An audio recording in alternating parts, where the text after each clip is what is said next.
ಸನ್ಮಾನ್ಯ ಸಭಾಧ್ಯಕ್ಷರೇ, ಏನಿಲ್ಲ, ಸನ್ಮಾನ್ಯ ಸಚಿವರ ಗಮನಕ್ಕೆ ಅಂತ ತರಲಿಕ್ಕೆ ಇಷ್ಟಪಡ್ತೀನಿ ಸರ್. ಸೆಕ್ಷನ್ 6 ತಾವೇನು ಹೇಳಿದ್ದೀರಾ ಸರ್, ಈ prerequisites for permanent registration ಅಂತ ಏನು ಹೇಳಿದ್ದೀರಾ, ರಿನ್ಯೂವಲ್ಗೂ ಪ್ರೊವಿಷನಲ್ ರಿಜಿಸ್ಟ್ರೇಷನ್ ಸರ್ಟಿಫಿಕೇಟ್ ಹಾಕ್ಬೇಕು ಸರ್. ರಿನ್ಯೂವಲ್ಗೆ ಆಲ್ರೆಡಿ ಎಕ್ಸಿಸ್ಟಿಂಗ್ ಇರೋದಕ್ಕೆ ಪ್ರೊವಿಷನಲ್ ರಿಜಿಸ್ಟ್ರೇಷನ್ ಸರ್ಟಿಫಿಕೇಟ್ ಪ್ರಶ್ನೆ ಉದ್ಭವ ಆಗಲ್ಲ. ಹೊಸದಾಗಿ ಮಾಡುವಂಥ ಎಸ್ಟಾಬ್ಲಿಷ್ಮೆಂಟಿಗೆ ಬೇಕಾಗುತ್ತೆ. ಯಾವುದೇ ಎಕ್ಸಿಸ್ಟಿಂಗ್ ಇರುವಂಥ ಸಂಸ್ಥೆಗಳಿಗೆ ರಿನ್ಯೂವಲ್ ಮಾಡ್ಕೊಳ್ಳೋಕ್ಕೆ ಈ ಟೆಂಪ್ರರಿ ವ್ಯಾಲಿಡ್ ರಿಜಿಸ್ಟ್ರೇಷನ್ ಸರ್ಟಿಫಿಕೇಟ್ ಬೇಕಿಲ್ಲ. ಅದನ್ನು ಒಂದು ತಾವು ಗಮನಿಸಬೇಕಾಗಿದೆ. ಏನಂತ ಹೇಳಿದ್ರೆ, prerequisites for permanent registration or renewal of private medical establishment. So permanent registration ಬಂದಾಗ ಅವ್ರಿಗೆ ಪ್ರಾವಿಷನಲ್ ಸರ್ಟಿಫಿಕೇಟ್ ಇದ್ರೇನೆ. ಈಗ ಆಲ್ರೆಡಿ ಪರ್ಮನೆಂಟ್ ಇರ್ತಾರಲ್ಲ. ಇಲ್ಲ, ಪರ್ಮನೆಂಟ್ ಅದು ರಿನ್ಯೂವಲ್ಗೆ. ಫಸ್ಟ್ ಟೈಮ್ ಪರ್ಮನೆಂಟ್ ರಿಜಿಸ್ಟ್ರೇಷನ್ ಬಂದಾಗ ಕೇಳ್ಬಿಡಿ, ರಿನ್ಯೂವಲ್ ಬಂದಾಗ ಅದು ನ್ಯಾಚುರಲಿ ಅವ್ರಿಗೆ ಹಿಂದೆನೆ ರಿಜಿಸ್ಟ್ರೇಷನ್ ಆಗಿತ್ತು, ಅವ್ರು ಅದನ್ನ ರಿನ್ಯೂ ಮಾಡ್ಕೋಬಹುದು.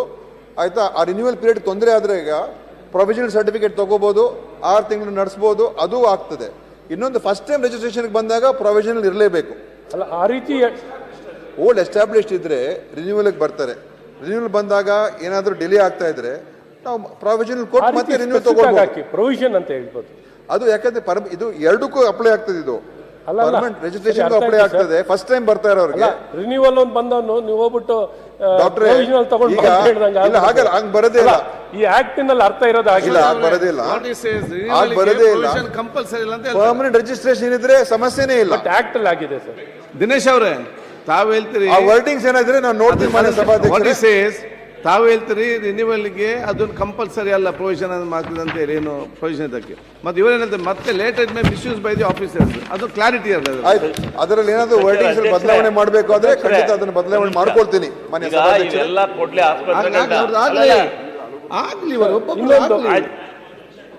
ಮುಗ್ಲಿ ಆಯ್ತು. ಸಭಾಧ್ಯಕ್ಷರೇ, ಸೆಕ್ಷನ್ 7 ನಲ್ಲಿ ಎನ್ಕ್ವಾಸು ಮತ್ತು NABH ಹೇಳಿದ್ದೀರಾ ಸರ್. NABL ಸೇರಿಸಿಲ್ಲ. National accreditation of board of ಲ್ಯಾಬೊರೇಟರೀಸ್ನ ಸೇರಿಸಿಲ್ಲ. ನೆಕ್ಸ್ಟ್ ಪ್ಯಾರಾ NABH ಇದೆ. NABH hospitals, NABL board of laboratories. ಸಭಾಧ್ಯಕ್ಷರೇ, ಏನೊಂದು ಈ ಫೈರ್ NOC ಬಗ್ಗೆ ಏನೇ ಒಂದು ಪರ್ಮನೆಂಟ್ ಎಸ್ಟಾಬ್ಲಿಷ್ಮೆಂಟ್, ಮೆಡಿಕಲ್ ಎಸ್ಟಾಬ್ಲಿಷ್ಮೆಂಟ್ ಮಾಡಬೇಕಾಗಿರೋ ಒಂದು ಸಣ್ಣ ಕ್ಲಿನಿಕ್ ಮಾಡಲಿಕ್ಕೆ ಸಭಾಧ್ಯಕ್ಷರೇ, ಅದಕ್ಕೂ ಫೈರ್ NOC ತನ್ನಿ ಆಲ್ರೆಡಿ ಎಸ್ಟಾಬ್ಲಿಷ್ಡ್ ಯಾವುದೋ ಒಂದು ದೊಡ್ಡ ಬಿಲ್ಡಿಂಗ್ನಲ್ಲಿ ಇರುತ್ತೆ. ಒಂದು ಬಿಲ್ಡಿಂಗ್ನಲ್ಲಿ ಆ ಒಂದು ಕ್ಲಿನಿಕ್ ಅವರು ಹೋಗ್ಬಿಟ್ಟು ಫೈರ್ NOC ತಮ್ಮಂದ್ರೆ ಕಷ್ಟ ಆಗುತ್ತೆ.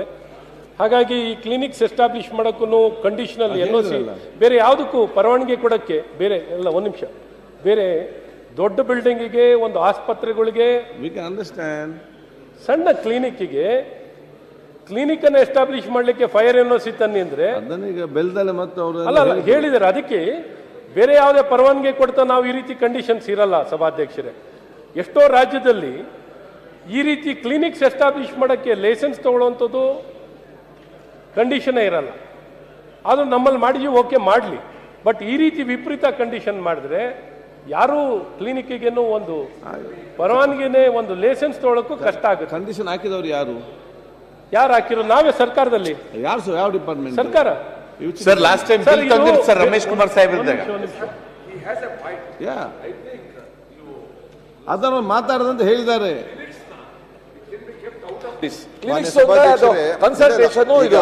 KPM ಪ್ರಕಾರ ಫೈರ್ NOC ಇಸ್ ಮ್ಯಾಂಡೇಟರಿ. ಆಯ್ತಾ? ತಗೊಳ್ಳೇಬೇಕು.